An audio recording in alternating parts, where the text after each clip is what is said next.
Yay, we are now live. Hi everyone. Hello, hello. Barbara's stressed. Hey, what? I'm what? Lots to do. Yeah, I'm stressed. It's true. It is totally true.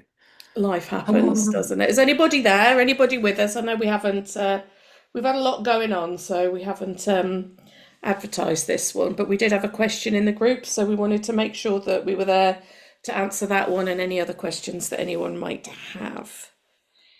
yeah, I'm trying to get to the live to see who's there. I'm just trying to find us on YouTube.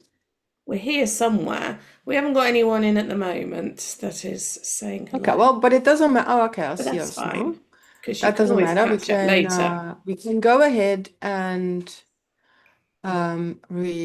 reply to this question from Lydia. Yes, Lydia. Hello. Um, oh, let's need to turn off the. And then it'll be useful for many people because it's all about the dog overreacting to visitors, right? Absolutely. And And such a common one. it is super common. I think a lot of us struggle with this. So, guys, when you watch this on the replay, and if this is something that you struggling with, maybe you actively, well, let's just see, is this something that's a bit of a challenge or work in progress for you, then put a pineapple in the comment, a pineapple and maybe work in progress. And if it is, maybe this is something you've been struggling with for some time, and then hopefully today's session is going to give you all the information that you need to get a breakthrough. We've got Nicole watching as well. Yeah, hi Nicole. Hi, That's Nicole. great. And you know, it's interesting because I had a client of mine message me over the weekend about a really similar problem to Lydia. So I've been thinking about this a lot over the last couple of days. So Yeah, and I mean, I think I posted about our most recent experience with having people when you over. had people over for dinner and you had a really good Yeah, a couple of weeks ago. And experience. I mean, we haven't done this in ages. I think when the last time Stevie was a tiny puppy in her ex pen, and it was pretty hectic. Um so yeah, and it was lovely last time. It was really lovely because many of the strategies that we'll share today, I used them and they worked really well. But of course, we'll share more than what I did because every situation is different, isn't it, Julia? Oh It my really has gosh, to be. absolutely. And that's Yeah, exactly the thing, isn't it? Right, let's read out Lydia's situation and you then we go can ahead look and read about, it out. although it's pretty open, so we can go through quite a lot of options. So, do you have any info specifically on reactivity in the home with visitors? My girl is doing great in public the last 4 or 5 months, no reactions to people or dogs. Hooray, well done to you, Lydia, and doing great in agility and obedience classes. However, we still struggle in the home with visitors, and I'm just managing by putting her away, which she does not like. She whines and fusses the whole time. I've been avoiding working on this, and it's probably time to address it. Yeah, wonderful. So when you first started reading out, Julia, I had all these questions like how old is the dog and so on. But Lydia shared that she's doing obedience and agility classes with the dog. So this must be at least an adolescent, if not an adult dog by now. Exactly, Um, yes. so that's good to know. And also the fact that she does well in all these other scenarios implies that I don't know, I suppose that we're dealing with a lot of excitement rather than strong fear response. I'm sure Lydia would have mentioned this. But of course, for some of We the don't people know though, do listening, we? That's the we thing. don't And know. And yeah, for some of the people listening, this might be the issue that the dog is like really scared. And I don't know, you might remember this is totally the case for one of my dogs. Stevie is really a little bit, wary of people. And then I have Noah, who's a total FOMO case. So he also, I mean, putting him away, just like Lydia, putting him away is not an option really because Yes. he'll just I scream want the to house be down. involved. Yeah, exactly. And he loves people. So with him, there is a lot of it is overexcitement. And then Valky is also it's a lot about arousal and excitement because he just tends to get really excited. He, however, is generally actually really good with people coming around. The problem is that when you have all three of those dogs running around and reacting, and they react to each other, they react to the Exactly. people, the general level of arousal just increases It's like siblings, isn't threefold. it? It's like children. You can Yeah, imagine, like, somebody comes over, one of them gets super excited, wah-hey, wah-hey, wah-hey. Another one's a little bit scared, and the other one's going, look, can you just calm down for goodness sake? yeah, And that just yeah, ends up escalating everything. yeah. You can almost see it. But Lydia, I think you've only got the one, haven't you? Um, but the other thing I think to take into account is when it's visitor reactivity is what does your home life look like? Is it just you? Have you got children? Have you got adults and children coming round or just adults? Because that will very much change the atmosphere when somebody comes round. So, say you have, you know, young kids, 7, 8-year-old kids, and one of their friends comes round.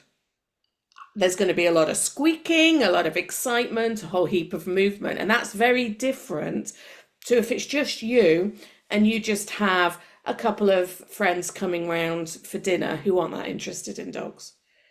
But then also, and this is, I know, something you've experienced, Barbara, it depends Mhm. on, what the people that come round, how they behave towards your dog, as to what response you're going to get and what learned response we're going to create.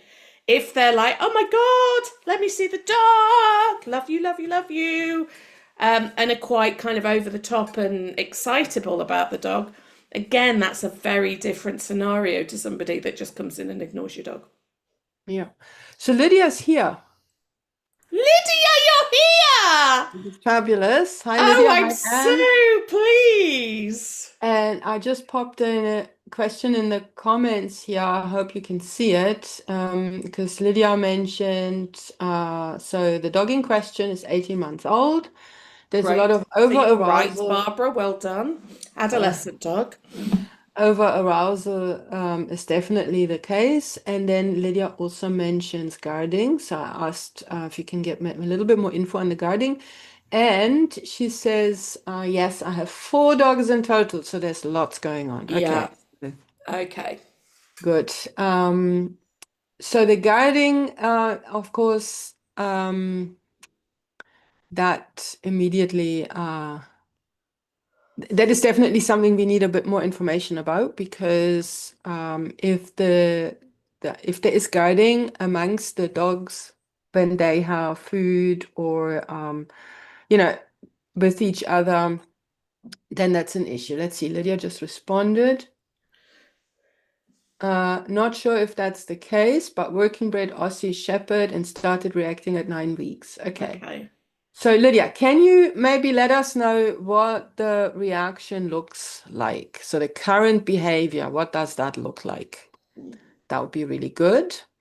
And then, whenever we have an issue like that, that's the first thing we want to really establish, right, Julia? We want to write down or And you're really writing describe. down very much what you see, Mm, trying really hard not to make assumptions about what the dog's feeling or thinking. yeah. What are you And then seeing from your dog? exactly. And then the whole thing that we always try to explain um, is that we need to move our perspective away from how do I stop this and towards what would I want to have instead. Because if we focus on what we want the dog to do instead, then we can focus on positive reinforcement-based training and creating positive experience for our dog, for us, and we step away from trying to stop or suppress the behavior and creating more frustration and potentially more anxiety and more negative feelings for the dogs, but also for us because it seldom works, isn't And it? also looking at, how we can change how that dog is feeling in that situation, Absolutely. So that which will is, then feed into exactly what you've said. yeah. And how do we find out how the dog is feeling? By looking at what the dog is doing, right? So we want Exactly. to look at the body language. We again want it just exactly what Julia said in very objective, neutral terms, just describe what the behavior is that we see. If you have a feeling, that a certain thing might be the case, maybe you feel that your dog could be afraid or more aggressive than you think is normal in that situation, then then it's possible to ask, why am I thinking this? And again, go back to what is it exactly that I'm seeing? That's really important. Yeah. So And while we also, wait, the other thing that I would be looking at is when you have visitors, what is happening with the humans? What are they doing? And how is the dog responding to that? In yeah. terms So of just observation. So, again, okay. like I said at the start, if you're having visitors round and they're going, oh, hello, puppy, and then trying to stroke or whatever, maybe your dog's jumping up or whatever, or if the dog is bark, bark, bark, bark, keep back, and the person's like maybe trying to give them treats or trying again to touch them, going towards them, looking at them, then that can be really helpful to get an idea of what's Absolutely. going on from that perspective. Because, Yeah. you know, then you can think about, right, we need to have some sort of structure in place that we want our visitors to follow to help our dogs so that we Absolutely. can then access all this other stuff that we're talking about. Yeah, no, absolutely. So the thing is, we need to know what is currently happening, and we need to know what's in it for the dog, right? So remember, guys, we always have something that happens first, then we have the behavior, and then we have a consequence. So what is the dog currently getting by behaving in that way? So for in many situations, the dogs just want to get closer to the people. They want to get at their faces. They jump up like mad. Then we try to stop them. Then they get more frustrated, and then things escalate to barking and stuff like that. If, however, we have a dog that is anxious and afraid of people, like my Stevie, for example, she might dart forward, bark, and nip at the people, not because she Okay. wants to get closer to their faces, but she actually wants them to go away, right? And what normally happens is that we then go and interrupt that behavior and take them away, so they're actually getting that outcome in the end, Yeah. right? And then exactly as Julia said, we need to have some kind of control over the environment. We need to prevent the dog from doing the behavior in the first place. So, and that can be things like your general management, right, Julia? Like things Exactly like baby that. gates and an airlock in front of the door. Like you could put an X pen there, so you have a bit of a barrier so the dog can't get immediately close to this. Or, as in the case with my Stevie, they feel a little bit safer because now they're not right in front of the door. So that depends on where your dog is, Yeah. what I the issue mean, is. so Lydia said she doesn't show fear body language. So no tail down, ear back, etc. All forward motion. That can still be fearful. That's the only thing. Sometimes body language it's quite nuanced. Um, Visitors just sitting at the table most of the time, don't allow interaction, as people ignore. Great. So she says she believes people, she wants the people to go away. So is your dog just sort of when they're sitting there minding their own business, having a chat, and she's just bark, bark, bark, bark, bark, bark, bark? If she was allowed in the room with them, would that be what was happening? Is she would you be fearful she was going to bite? What are you thinking? And also because this is interesting because my immediate assumption was that all of this goes down at the door. not so much when Yeah. everybody's already sitting. Yeah, So that's that's kind of interesting. And really then Lydia interesting. also said that she's working on a dog sitting next to her on lead, getting treats. Now, if the dog isn't so happy and actually behaves like this in order to increase the distance to what she perceives as scary, then if everybody's sitting around the table and you have her right next to you, that might just be too much proximity. I think there's my so many windows here. Sitting can be problematic in these situations, and you've got In if the any dog's case, anxious, you can't. but Yeah, well, yeah, totally. And Scott mentioned that things to note down in the diary are also things at what distance and how long until they're calm again and so on. So uh, here, the question of maybe she's too close to the visitors when this happens. Where are all the other dogs? What are the other dogs doing? Right? And to go back to our ABC, so we know what is the consequence. So now she barks, what happens next? And then to look at the antecedent, what exactly triggers the barking? So you're all sitting around, the dog is probably already quite spooked from a lot of trigger stacking that's happened because there's people in the house and they have moved in and now everybody's sitting and she just can't settle. So there's probably a bunch of layers going on. But I think what you also want to write down is what exactly sets her off. yeah. And I Is could it is it imagine, is it hmm? just relentless from the minute that the doorbell goes? Yeah. Is it like that? Example. Or is it she can stop barking for a minute, but then maybe somebody moves their feet under the table or somebody gets up to get something. And with herding breeds, that's a biggie, right? And the simple fact that there are people in the house, change, right? Yeah, Scary change. Okay, so you want to think about what is exactly triggering it. What's the consequence? What's the dog getting out of it? Because sometimes what happens is that we give them attention. So of course we always say it's a smaller problem. You know, if we create attention breaking by feeding our dogs that are scared treats so they can calm down. But we have to make sure that they're not constantly being triggered in the first yeah, place. You can't have a cycle where that is ongoing. And B, we can inadvertently contribute or even build the behavior by creating consequences that are great for the dog. So these are all things we don't know. This is just to help you figure out what exactly is going down. Okay. exactly. Okay, so Lydia says, I put all the dogs away when people arrive and only bring them out when settled. But if someone moves, she's triggered. There we go. So we know what is triggering her. And we also know, Very Aussie Shepherdy, isn't it? yeah, totally, totally. And we Very also know typical. that you mentioned before that having her put away doesn't work so well for her. So she's actually already, when she comes out, she's not really settled. She's not really calm. She's already like, I need to see what's going on. So then we have a bit of trigger stacking for sure also going on. Okay, so this is all part of our analysis, right? Hmm.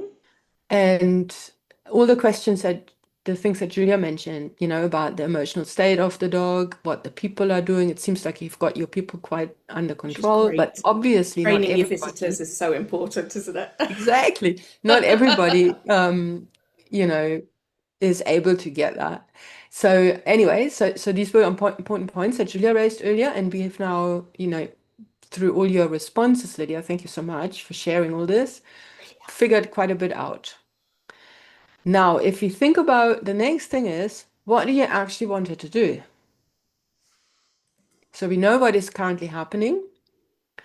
And now in order to solve this challenge, we want to think about what do we want rather than Exactly. what do I do when, right? What do I want from the beginning? What do I want? What would be the ideal scenario? And get clarity on that. And once you have clarity on that, you can work on building that. So there are various options, right, Julia? Oh, absolutely. Yeah, there's loads of options. I mean, for me, everything in this sort of scenario should, you need to be focusing on calmness, Mm. how you achieve that. There are various different ways to do that. Um, but also not putting the dog in a situation where they're going to be feeling uncomfortable.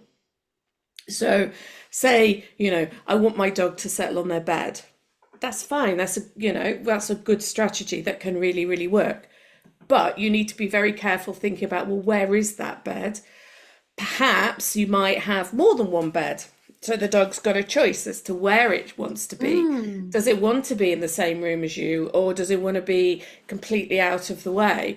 Because we know that with your dog, she's got this FOMO. Now, for Mm. me in that scenario, of course, I'm going to bring it back to Ace. Of course, I am. You knew that was going to happen, didn't you, Barbara?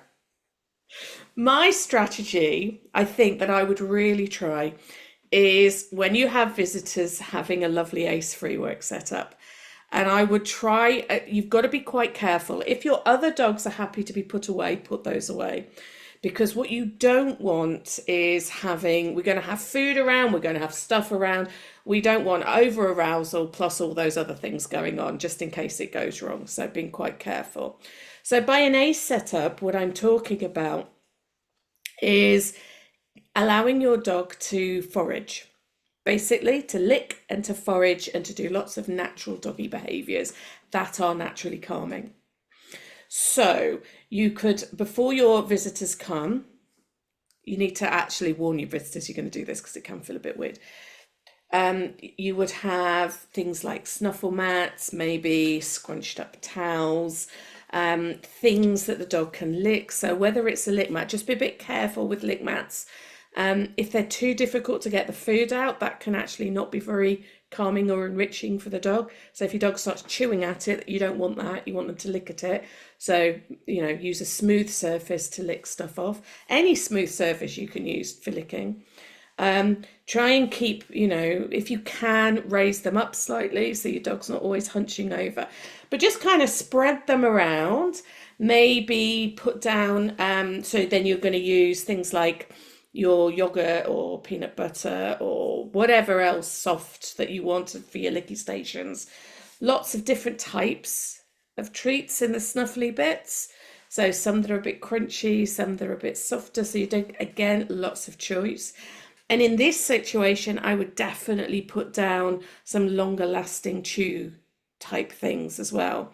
So things, like rabbit ears or, whatever else your dog loves as a long lasting chew.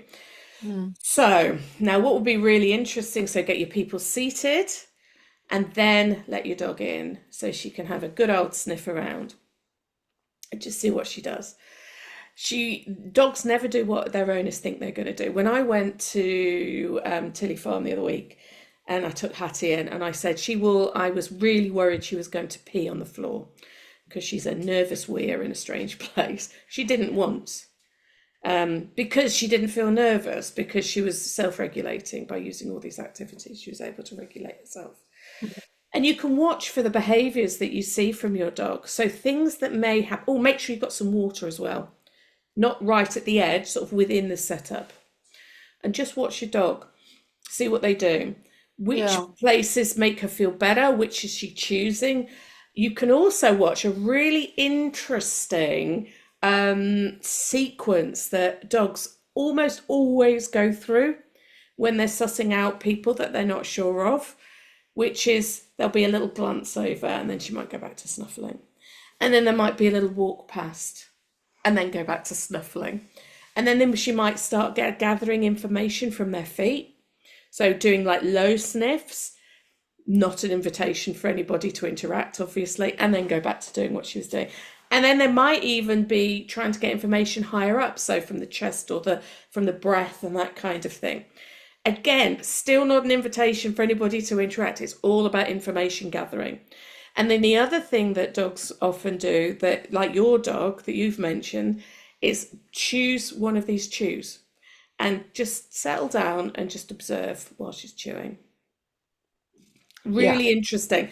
Really important while this is happening that people aren't moving or doing anything, Yeah. usually. And so Lydia says, I not feel comfortable with her off lead. What does work on lead if I follow You her? can work on lead, yeah, absolutely. I would Now, practice doing it with nobody there, off lead, with no collar or exactly. anything, and then see, and then try with on lead and see how that changes, how she responds. But absolutely, of course, you can have her on lead for safety, or you could put a barrier up. You know, that sometimes works. You know, if you've got like a dog pen or something, and you could put a little barrier up. Not like, you know, so she can still sniff through it. I mean, I've done that going to see dogs that I'm almost certain it would bite me otherwise. Um, Yeah. so yeah, definitely keep everybody safe, Yeah. 100%, and just see what And happens. and also, uh, I mean, I don't know. I wouldn't necessarily work this when you have a dinner party going, No, you'd right? want to set it up specifically with people Exactly. that you know are up for it. So, Lydia, the Oh, fact that you say, another thing you can do that I haven't mentioned, the people that are coming, if they can bring some spare clothes that they've worn, and then you can put those in the setup as well, so that your dog can then information gather, but at a distance, and have that okay, sniffing as part of it. That can be really interesting. yeah. So I think those are really, really great strategies to help your dog But it's not the only get strategy. over this so this reactivity. And the fact, Lydia, that you say you're not comfortable with her off lead, I hear you. that of course, yeah, one person at a time, Lydia, definitely, and somebody is a bit savvy and maybe they can wear their rain boots or something. So Put them in their wellies. yeah, because you see, so this makes me wonder. I mean, breeding herds, nipping is definitely a thing. If they, over aroused, I totally have seen Stevie try to nip, and when she's even, grabbed my clothes, like if in a really high arousal situation where she's like, completely losing it. So obviously we do not want to put our dogs into that kind of high reactive state, right? So knowing what it is that sets her off, trying not to trigger stack her with the separation. What would potentially happen if she was there when people come in? But I mean, here's the thing. So what you do depends on your dog and your situation. So for some people, the scenario is at the door. The dog is running at the door, people come in, they're jumping. Once everybody sits down, the dog is fine. But because there was so much arousal and excitement initially and jumping around, each time somebody gets up again, everything starts again from scratch. And Yeah. in those situations, you want to have a plan that the dog can actually stay calm as people come in. And that's where baby gates and barriers come in. So either, Lydia, for you, if you do the ACE work and have lots of setup, nice setup there for her, sort of at a distance, she knows the people are there, but she can't yet interact with them and she can't feel safe. She's far enough away from them and she's engaging in that stuff. So, or if you have a dog, you're not so much worried about bites or anything, but they're coming to the door, then you could think about what you wanted the dog to do while the people are coming in. And again, there are various options from reinforcing a sit on lead next to you at the door, which for the dogs that are highly excitable is really hard, might not be the best option, right? Or Yeah. it might be hanging out on a dog bed. Again, stillness can be really hard when the dog feels all this excitement. Could be that you train them to bring you a toy, or they could even bring their toy to the visitor and then the visitor interacts with them, something like that. Could be a hand target. I mean, it depends on your situation, your dog, and what you're worried about, right? And what your dog finds rewarding for And them. what your dog finds rewarding. Yeah. Exactly. And for So if you've some got a dogs, dog that finds carrying things rewarding, you know, exactly. or if That they might love doing be, their hand targets. yeah. Or and you can build value for the behavior away Yeah. from the trigger. and Lydia says, I think she does well in obedience and agility because she's working and interacting with me, and the people become background noise. So Exactly. that is exactly in a way what Julia says with the ACE work, because now she might not be interacting with you. Because the problem is when you have guests, you can't constantly focus on your dog. Exactly Right? that. And you can, if you have somebody else to support the guests, or if you just have a friend, you can use that also as a desensitization strategy, that you just do some nice, easy exercises with her while the other person is sitting at the table, and then maybe build it up to they're getting up and they're getting something from the kitchen and they sit down again. You could do that. Or you could do the ACE work, or you could do a combination. You've got to figure out what works for you, keep everybody safe, and watch your dog and see how well they do, right? And in term, you definitely need to know what it is that you want your dog to do. So ACE work, if your dog can't engage with the stuff because they're so overstimulated, over triggered, no, what's the word? Over threshold, right? From everything, then that's not an option. And if she gets really anxious because you put her away for the people to come in, you might want to think about a way that she can actually observe the people coming in. So It's hard. what I did when we had all these people coming in is I gave everybody a big bone, which works in my home because there is no real resource guarding between my dogs, so they can all then used to this. They all get a bone on quite regular or a long-lasting chewy. So like Julia said, in amongst the ACE work, I gave it straight away. You could also experiment with somebody coming in while the dog is doing ACE-free work over there. That's what Julia would say now, I'm sure, right? You have put a gate up. She's doing her things over there. You want to make sure that you have a distance where your dog is not completely wild. And then for the people who have everybody goes bananas the moment that the doorbell rings or the knock on the door happens. If you have an alternative behavior that you train, you can put that on cue for the doorbell.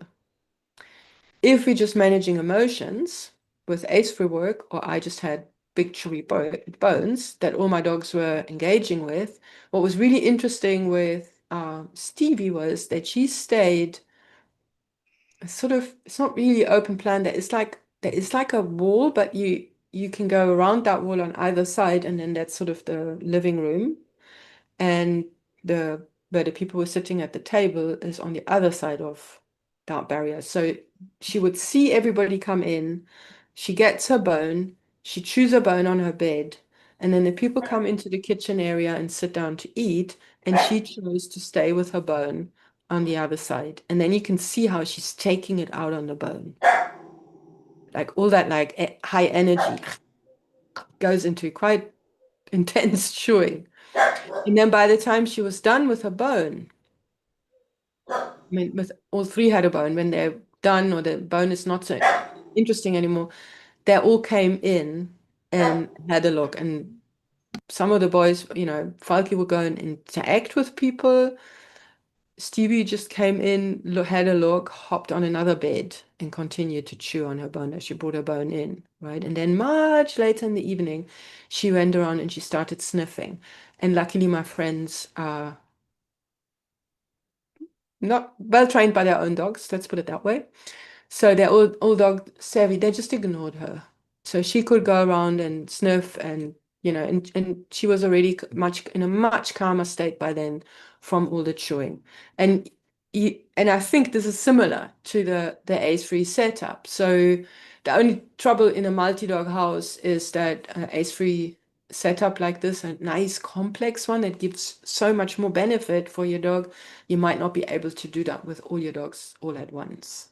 So I think that's an important point that Julia made, that you might want to put them away and just have her out and practice with I her. mean, I sometimes do it with both of mine at the same time, but they don't really resource guard with it, so they don't. I mean, Hattie doesn't like anyone coming near to her when she's got her lovely chews, um, but doesn't tend to guard during an ACE setup because she's special like that. Yeah, I think we would have a low level of guarding. Like if the one, while the one is chewing, if another one comes closer, they'll pick up the bone and walk away with it. And but they do all, if I do a scatter feed in the grass outside, they all go around snuffling. So I'm not sure. I think a bunch of snuffle meds they could deal with. And they get Yeah, leaky meds regularly all at the same time, right? exactly. Yeah. So I haven't tried it. I haven't tried a complex setup with all of them yet. Because I set it up in order for me to watch them. Yeah, exactly. You want to watch an individual dog. And I've been Yeah. doing a lot of individual because Hats is back to the vets on Wednesday. She's So on. yeah, I wonder, we got a bit carried away. I know. We probably ought to leave that. I hope that's been helpful, Lydia, and anyone else that's watching. Mm, But what we'd really like is, pop your if you have a question you'd like us to deep dive into in the same way, just bob it in the group. And we're more than happy to make your questions, because you won't be the only one with the same issue. The foundation of some of our lives. So more than happy to do that. yeah. And Lydia, please let us know what you're trying and how it's going, and if you need more help, keep posting. Um, and I think the most important question for all of us, for anyone with a similar challenge, is what do you think? There's a couple of options that we alluded to, and we went into some detail with some, but what might work for your dog? What is it you want your dog to do instead? And if you don't do anything, what's going to go, where's this going to go if you didn't do anything? And where's it going to go if the dog did what your plan is? So it's all about the reinforcement. That's what I'm trying to say. So, Exactly. right? So because if you feel it, they will just carry on doing it, and you can ask yourself why questions, then you figure out what it is that your dog gets out of it. And it sounds, Lydia, in your case, it really sounds like your dog is so over threshold at that point that she's really just reacting to the moving feet and the moving people, and just wants them to either stay still or go away, right? Yeah. So the most important part of all of this is exactly what Julia said right in the beginning, to make sure that our dog's emotional state is a happy one, and to change how they feel when there are people either at the door or in the home. And we can only do this gradual in baby steps. We cannot change, you see, you can't change how she feels in a situation where she's already barking and lunging and going for people's feet, or Exactly. right. We have to do this in thin layers, where we always keep them below that threshold. That's really important. Lydia, that's been a pleasure.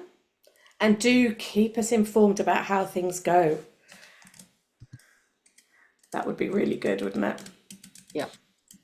Thanks for the question. We love Thank it when we you. get questions. Brilliant. Cool. And I hope that's for everybody else that's watching. I hope that's been useful for you guys too. But Yeah, yeah, let us know. And if you have follow-up questions on this topic, we can talk about it some more. absolutely. But for now, we probably better make a move. Okay. But we'll catch you Thanks so all much, everyone. Thanks for joining soon. us on this Yeah, Monday um without any further what is it, prior alerts. exactly. So yeah, Anne says great way to get the week started. Couldn't agree more.